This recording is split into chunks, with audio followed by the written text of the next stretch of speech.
Good afternoon. An ex-soldier on trial over a fatal shooting during the Troubles in Northern Ireland has died after testing positive for COVID-19. 80-year-old Dennis Hutchins from Cornwall denied attempting to murder and cause grievous bodily harm to John Pat Cunningham in 1974. Mr Cunningham, who was 27 at the time, was shot in the back as he ran from an army patrol in County Tyrone. The trial was adjourned yesterday, shortly before Mr Hutchins died in hospital. Mr Hutchins, of course, had been supported at the trial in Belfast by former Veterans Minister and Plymouth MP Johnny Mercer. He told ITV News he was devastated by his death and claimed the trial should never have taken place. I spoke to him only minutes before he died, and I know how he felt.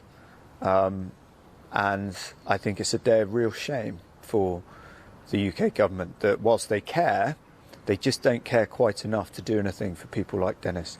And I think that is deeply shameful.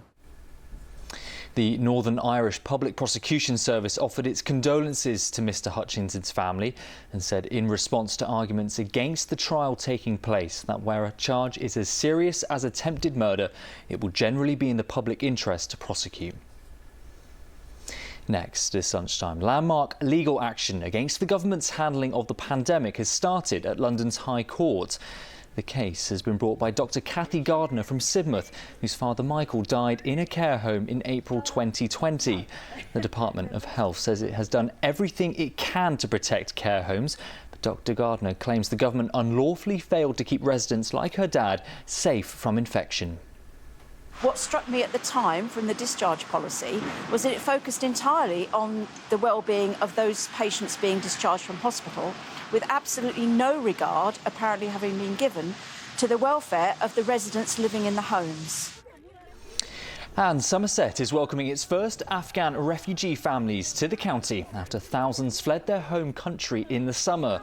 The County Council has promised to house up to 10 families by next month. The Omar family were given a home at this church in Taunton 3 years ago.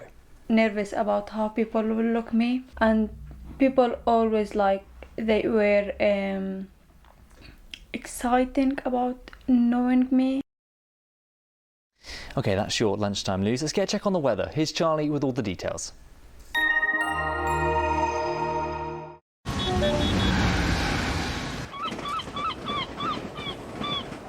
Great Western Railway sponsors the ITV West Country weather. Hello. Now, after a bit of sunshine earlier on, it's now cloudy and damp once again, with this cold front sat out towards the west. It's going to continue its journey eastwards.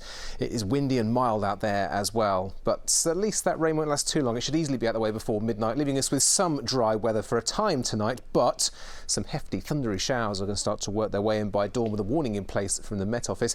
Still windy, still mild out there as well, and it will be a bit of a wet start on Wednesday. Thankfully, the thundery rain clears relatively quickly, and for most of us, it's a pretty dry and fine day with a lot of sunshine, a handful of showers later on in the day. Those temperatures just ever so slightly lower. Great Western Railway sponsors the ITV West Country weather.